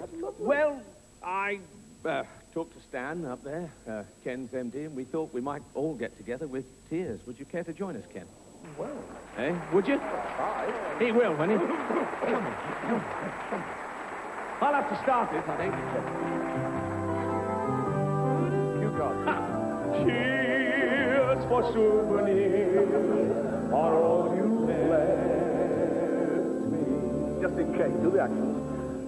Memories of a love you never met. I just can't believe you could forget me. After all the happy hours spent. After all the happy hours we spent together. You have been my only consolation. But tears can't mend the broken heart I must confess. Let's forgive and forget. Our tears of regret. Once more, the tears of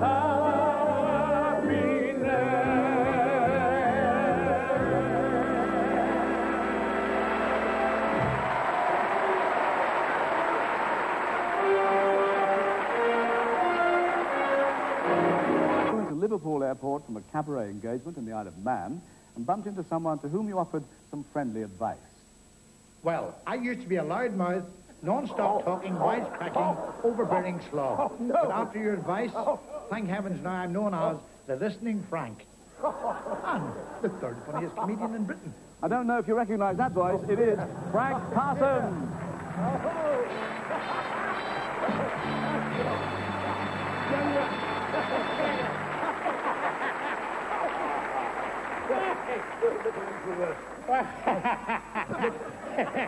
Cracker. Didn't I? It's the way you smell them. I told you were too shy. Yes, I was. You're the one who actually brought me out. I did bring you out. But yes. for you, I'd been nobody today. Yes. Now, I'm the third funniest comic in Britain. Who's the other two? Mind your own bloody business. Well, the funniest thing with him was he was coming from the Isle of Man. Yeah. And he was in Liverpool. He was coming to Liverpool Airport. I've been studying at Belfast University. And, yeah, you're two O levels, mugging and shoplifting. And I was. Now, hold on. Let's not do any gags. No, all right. I'll do them. All right. So, I was flying the bell because my mother is over there. She's a rear gunner in a milk float. And so what happened was, Duddy was coming in, so I said to the special branch man, he said to me, Duddy's coming in. I said, oh, this is marvellous. We'll play a gag on him. So what we done was, I put on this inspector's uniform and the hat, and the two police officers took Duddy off the plane and started talking, and you could see his face. Shock. You see that? And eventually they brought him in, opened the door, and I said, you're under arrest for impersonating a comedian. Isn't a cracker? No, but we've got a friend with us, whom I brought along this evening. He's hot-footed from his own special version of The Sound of Music, a rehearsal, so he's come here. So let's introduce Bernie Clifton.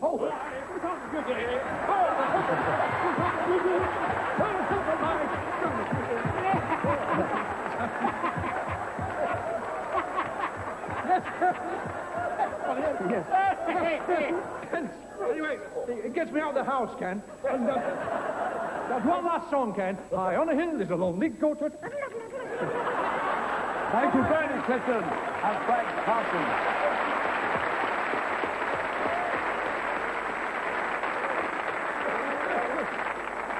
Well, with two more Royal Variety performances, 1967 and 1972, you surround yourself with great company, including from Paris, the legendary Bluebell Girl.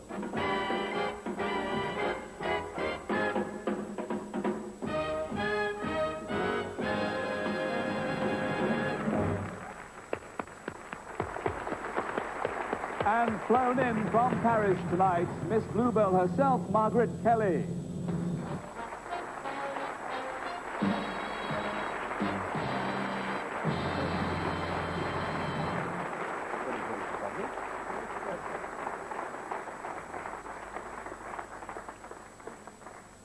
Miss Bluebell, you are in fact a Liverpudlian as well, aren't you? I would like to thank, yes, very much so.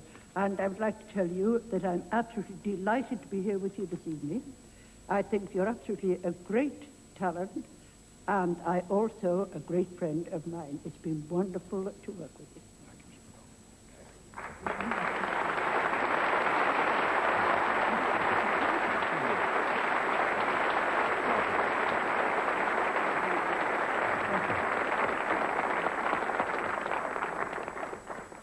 Well, favourites of yours on those famous Blackpool and touring bills were two couples. One pair sang like this. Sing, sing, sing, little baby, sing, sing, sing. Such harmony. It is, of course, Teddy Johnson and Pearl Carr.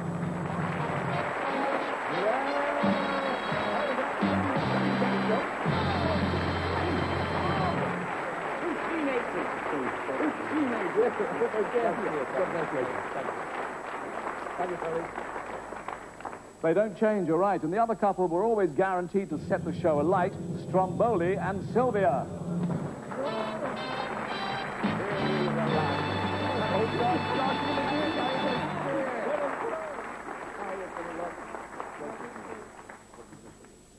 Oh, my God.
Thank you, Stromboli and Sylvia.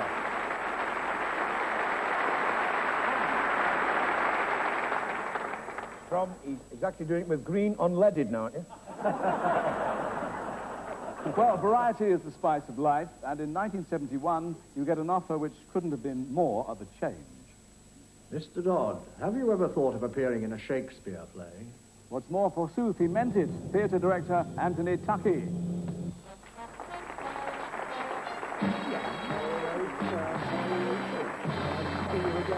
I'm going to tell my story, right? Yeah, I've got to tell my story.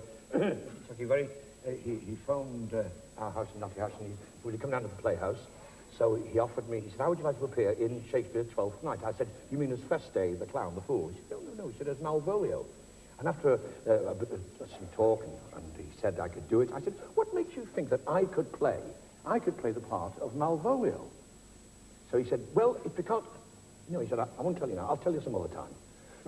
But at the end of the run, at the last night, the end of the season party, he must have had a couple of sherries, and because he doesn't usually drink, and I'd had a few, and I said, by the way, you were going to tell me why you thought I could play the part of Malvolio, the steward, in Twelfth Night. He said, yes, well, he said, I saw Malvolio, I saw him being played by, his character is that of a jumped-up peasant who has delusions of grandeur far above his station. Oddly enough. Thank you very much. that is the story that Tony was going to tell. Oh, was it not? Thank you, Anthony Tuckey.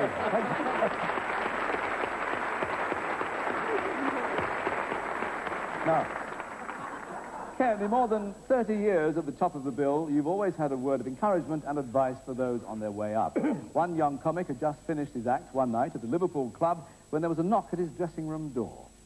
I opened the door and said, I don't believe it. You're Ken Dodd. It also got a woof from Spit the Dog because it is Bob Carroll G's.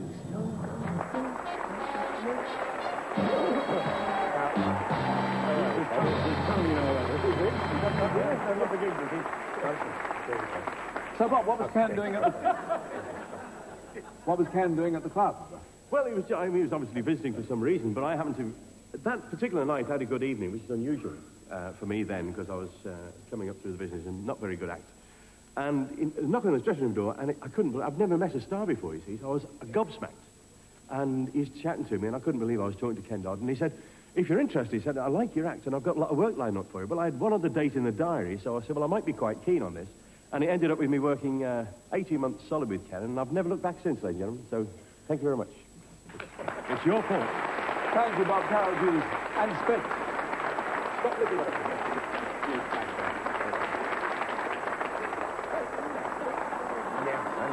Right now, where were we?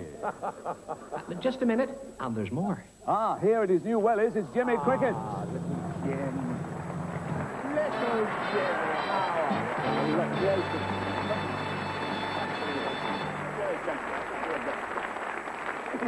Jimmy, there's something stuck in your welly. Yes, Michael.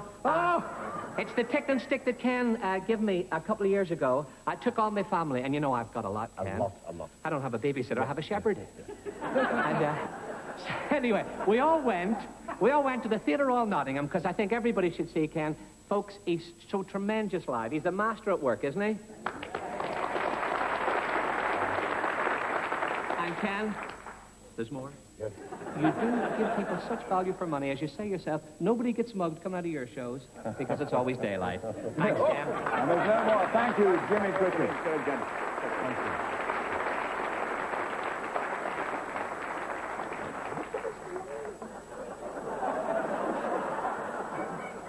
Well, Ken, not only a helping hand, but also an inspiration to those on their way up. Someone who's definitely arrived is Victoria Wood. Oh, hello, Ken, and I'm sorry I can't be with you this evening, but I've been to Thames before, and the sandwiches are hopeless. And I just want to say what a big fan I am of yours. I've seen you in many places. I've even seen you get laps in Southport, which I didn't think was possible. And I also saw you do about 45 minutes at the Royal Variety Show, and that was only the sound check. But anyway, have a jolly nice night, and night-night, Ken. Bye. Thank you, Victoria Wood. Now, in the early 70s, you appeared in a show with someone who claims to have last seen Professor Chuckabutty disappearing up the Orinoco. And I never did find him. But I discovered an ancient object of art 100 times more important than old Chuckabutty. Yes, it is the professor's own art expert, creator of the Cloggies, Bill Tidy.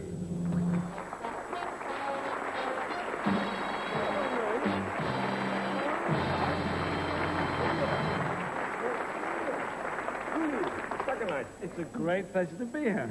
Phil, what could be more important than Ken? Could it be a Botticelli? Well, I never found Professor Chuckabutty, but I found this fantastic objet d'art, which is the Great Butty of Troy. And I'd like to present it to you, but not now, as you're in too much of a state of fluctuation. Can I give it you later? Here's Albany. Thank you, Bill Friday.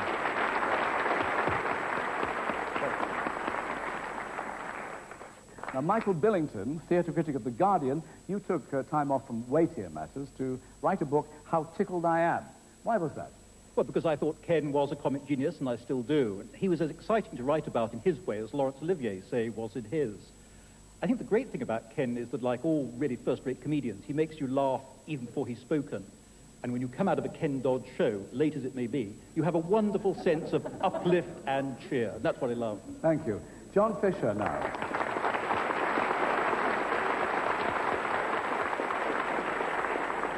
Now, John Fisher, in your book, A Funny Way to be a Hero, you've devoted a whole chapter to Ken, haven't you? Yes, well, at the time I wrote the book, Ken Dod was quite the funniest man I had ever seen. And now, 17 years after publication, he still stays the funniest man. In recent years, we've seen alternative comedy come to the fore.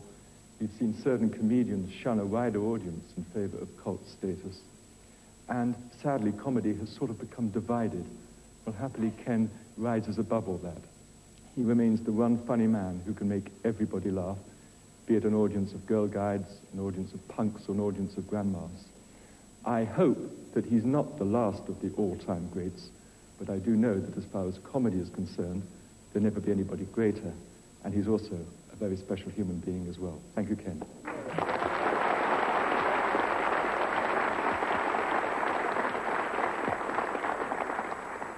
Well, Ken, another musical scholar and gentleman is taking a well-deserved holiday in Tenerife tonight, but this is one bill he wanted to be on. It's Roy Hutt.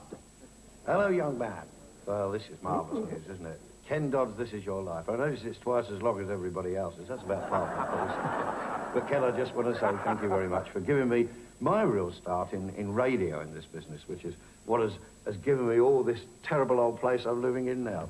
But I was doing a summer season, as you remember, down at Barbican concert party, and you were at Torquay, top of the bill in the big show there, and your producer came down and spent a couple of days with you, and he didn't know what to do on the third day, so you said, why don't you go up to Barbican and see the concert party and tell me there's a funny comic there. You'd never seen me in your life. But up he came, and that was my start into radio. Ken, have a smashing evening. No one deserves a tribute like this better than you. The greatest stand-up comic this country has ever produced. Thank you, Roy Hutt.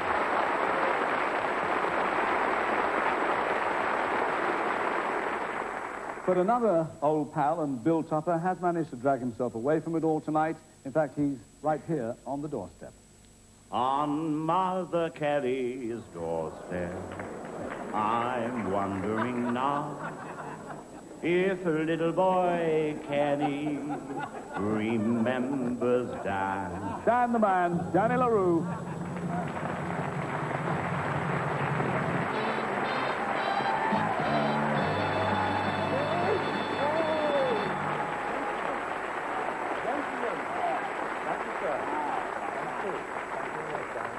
Danny, you two have a lot in common. A bit. Oh, yeah. And it's the bit that counts, isn't it? But he's of the people. He can do anything. He can act, he can sing, he can laugh. But he has a great gift that makes stars. He has humility. And that's why they love him. He can laugh. Right, Dodd? Yes, indeed. See? Danny LaRue. Young man.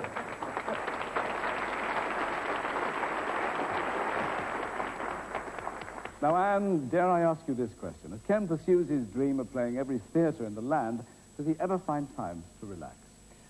We watch television, and one of his favourites is Doctor Who.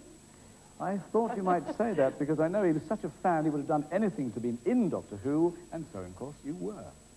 Now, about this tour fee. But you won. You've won the grand prize. But what is it? I've never won anything before. You have won our fabulous 50s tour. A whole week in Disneyland, planet Earth. And this time, they're going back to 1959, the rock and roll year.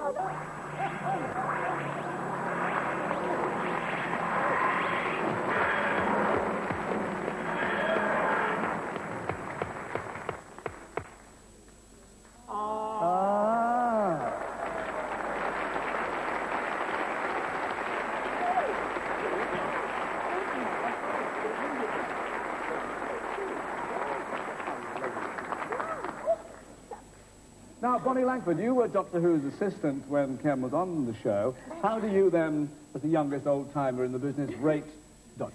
Oh, he was just out of this world. I'm so proud to be amongst all these lovely people and to have worked with you because you're such a lovely person and a true entertainer. Thank you. Thank you. Thank you, Bonnie Langford.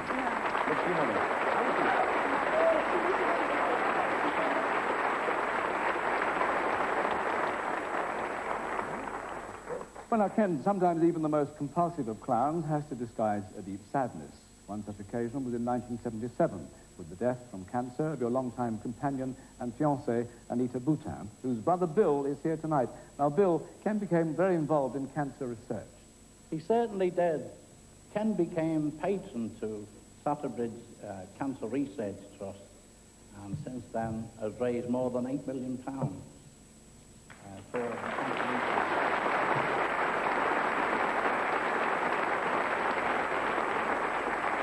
You're also president of the St. David's Hospice Foundation, represented by Phyllis Ford here. A lot of money already raised. Yes, £92,000 and a target of 2 million. And you know, Ken, we're going to make it.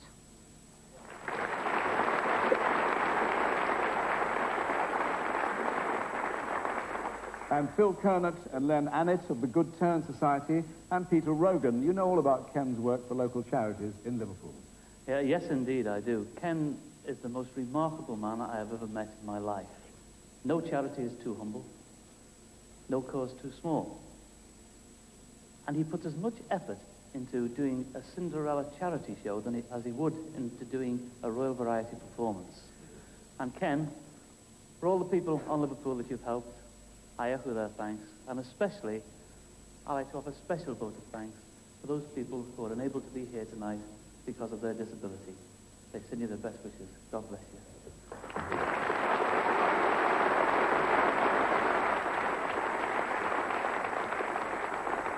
And no one knows more about your determination to help others than a mother who lay in hospital in a coma for 2 months following a brain hemorrhage. And now you call me Doddy's Miracle. From her home in Blackpool, Audrey Simkis.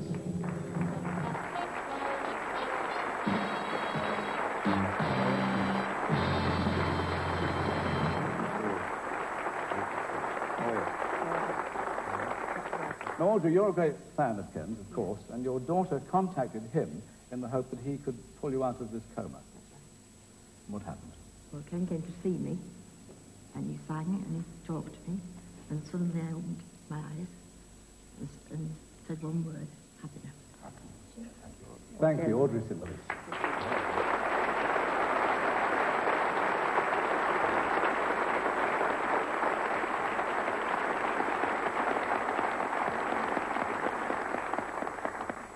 In 1982, you're honoured with an OBE for services to entertainment and charity.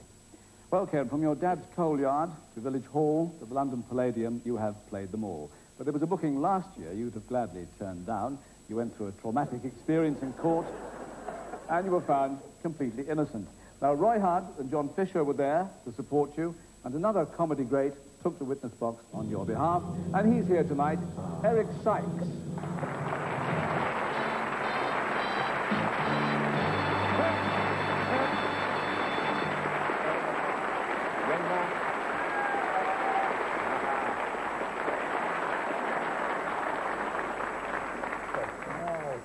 Now, Eric, you obviously think a lot of this young fella, even though you've never actually worked together, have you? No.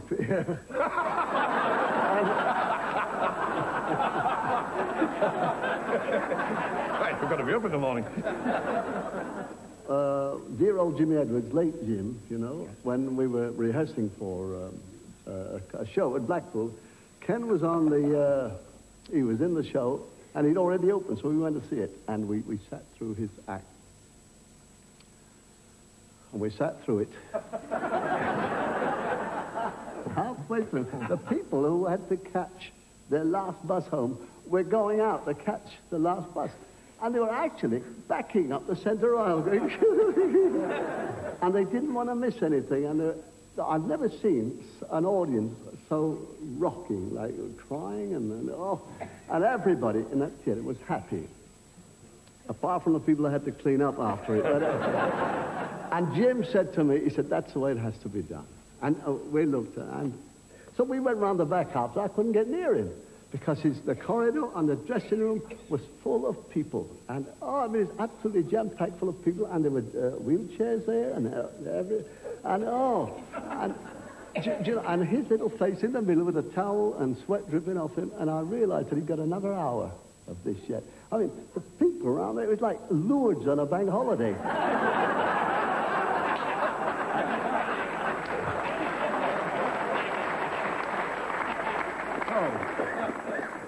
I would like to say to all the young people or young comics who feel like they want to come up in this business, whatever you do, don't watch television.